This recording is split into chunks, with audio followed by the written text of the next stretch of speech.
If you don't do it, nothing's possible. If you try to do it, at least you have the hope. You had that third failure in a row. Did you think, I need to pack this in? Never. Why not? I don't ever give up.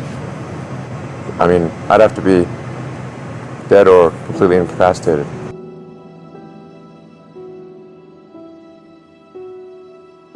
So many things go wrong when you're starting a company, and often I think people ask, what mistakes should you avoid making? And my answer to that question is don't even bother trying to avoid mistakes, because you're going to make tons of mistakes, right? And the important thing is actually learning quickly from whatever mistakes you make and not giving up.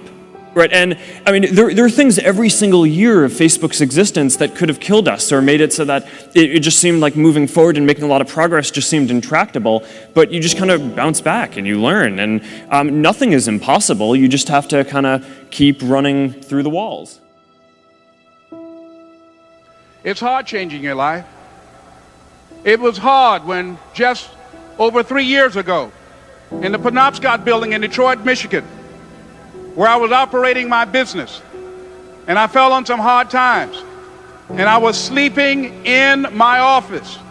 It was hard coming into the lobby, and the security said, "Excuse me, Mr. Brown, can we see you for a moment?" And I said, "Yes," and I walked up to the counter, and he gave me an envelope, and he said, "Would you mind reading it here?" And I opened the envelope, and the envelope was from management that said, "This is an office tower. It's not a hotel. Please do not sleep in your office." And I said, "Excuse me, sir." I said, "I just work long hours in creating my business. I'm an entrepreneur. And right now things are bad for me, but they're not going to be this way always. And I just asked for the opportunity to continue to operate like I'm doing. I'm not trying to make this my home." And it was hard coming through the lobby. And sometimes they would laugh. There's a guy talking about becoming successful. And look at him. He's bathing in the bathroom upstairs on the 21st floor. He sleeps on the floor. Him and 2 other dreamers up there. Look at him. It was hard, ladies and gentlemen, coming to speak to people. And I was facing financial difficulties in my own life. I was behind on my bills and my dreams, and I'm saying to them, you can live your dream. It was hard, ladies and gentlemen.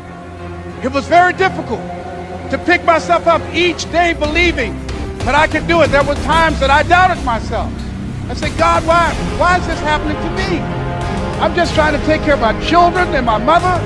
I'm not trying to steal or rob from anybody. How did this have to happen to me?" It was very hard. And here's what I want to say to you. For those of you that have experienced some hardships, don't give up on your dreams. No one could have convinced me by holding on, by continuing to push forward, by continuing to run toward my dream, that one day I would have my own talk show. It's a long shot, ladies and gentlemen, from Liberty City, an abandoned building on a floor, never knowing my mother or father. It's a long shot. Being here with you today in this dome in Atlanta, it's a long shot. No college training, labeled educable, mentally retarded, but I kept running toward my dream.